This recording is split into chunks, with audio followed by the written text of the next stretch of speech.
নমস্কার। ঠাকুরমা স্বামীজি গুরুদেবের শ্রীচরণে প্রণাম জানাই। শুভ নববর্ষ, সকলে আনন্দে কাটান। আজ ঠাকুরকে নিয়ে একটি কাহিনী পড়ে শোনাই।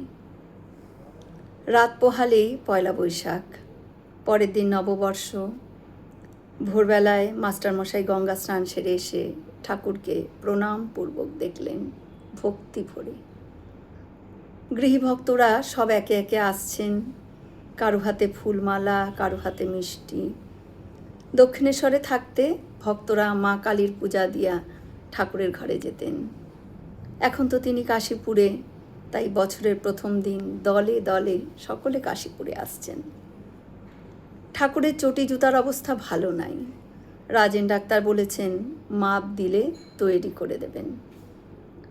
মাস্টারমশাইয়ের দিকে চেয়ে ঠাকুর বোধহয় জানতে চাইছিলেন পাথরের বাটি আনা হয়েছে কিনা। মাস্টারমশাই বললেন এক্ষুনি তিনি কলকাতায় যাবেন পাথর বাটি কিনতে। জোড়াসাঁকোর চৌমাথায় একটি দোকান আছে, সেখান থেকেই একটি ধবধবে সাদা পাথর বাটি ঠাকুরের জন্য কিনে আনলেন। ঠাকুর সেটি হাতে নিয়ে দেখছেন আর বলছেন, আহা কি সুন্দর। একটু পরে রাজেন ডাক্তার এলেন, সঙ্গে শ্রীযুক্ত রাখাল হালদার, শ্রীনাথ ডাক্তারও এসেছেন। তার হাতে আবার শ্রীমদ্ ভগবদ্ গীতা। শাস্ত্রচর্চা করেন কি না, রোগ প্রসঙ্গে কিছু কথা হলো, তারপর কর্মফল নিয়ে এবার একে একে সকলে চলে যেতে লাগলেন। ভক্তরা সকলেই আজ দোতলার ঠাকুর ঘরে প্রণাম নিবেদন করছেন। কেউ কেউ সপরিবারে, কেউ কেউ ছেলে মেয়ে নিয়ে। বছরের প্রথম দিন যে, ঠাকুরের শ্রীচরণে ফুল আবির দিচ্ছেন অনেকে। কেউ কেউ ঠাকুরকে আবেগ কণ্ঠে গান শোনাচ্ছেন। এমনকি পাগলি এসেও প্রণাম করে গেল ঠাকুরকে। ঠাকুর 5 বছরের বালকের মতন দিগম্বর শ্রীরামকৃষ্ণদেব। ক্রমে রাত 8টা বাজল। ঠাকুরের রসদ্বার এসেছেন গুরুদর্শনে, হাতে কমলালেবু, 2 ছড়া ফুলের মালা। বললেন অফিসের কাজ সেরেই এখানে চলে এলাম ঠাকুর।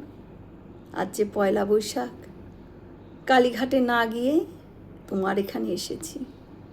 যিনি কালী তিনি কৃষ্ণ, আর তিনি স্বয়ং শ্রীরামকৃষ্ণ।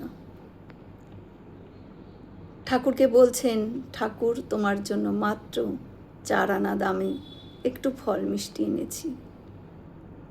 আমার যে আর ক্ষমতা নেই ঠাকুর। ঠাকুর বলছেন কেউ কেউ হাজার হাজার টাকা খরচা করে, অথচ তাদের মধ্যে কোনো প্রেম ভক্তি নাই। কিন্তু কেউ যদি একটু চোখের জল নিবেদন করে সরল কণ্ঠে ঠাকুরকে ডাকে, তার মূল্য যে অপরিসীম। সুরেন মিত্তিরের হাতে ছিল একটি দামি ফুলের মালা একবার দক্ষিণেশ্বরে, কিন্তু ঠাকুর তা গলায় দিতে পারেন নাই।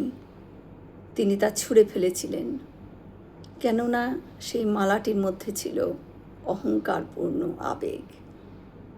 কিন্তু আজ তো তা নয়, আজ ভক্তিপূর্ণ। ঠাকুর তাই বলছেন, আহা কি ভক্তি। আমাদের সকলকে ঠাকুর তুমি ভক্তি দাও। জয় শ্রী রামকৃষ্ণ। আমরা সকলে মিলে একসাথে বলি, জয় মহামায় কি জয়, জয় ভগবান শ্রী শ্রীরামকৃষ্ণদেব কি জয়, জয় স্বামীজি মহারাজজি কি জয়। হয়তো অনেক ভুল ত্রুটি হলো, ঠাকুর যেন আমায় ক্ষমা করে দেন। সকলে সুস্থ থাকবেন, আনন্দে থাকবেন। ঠাকুর মায়ের কৃপা দৃষ্টি সকলের উপর বর্ষিত হোক। শুভ নববর্ষ।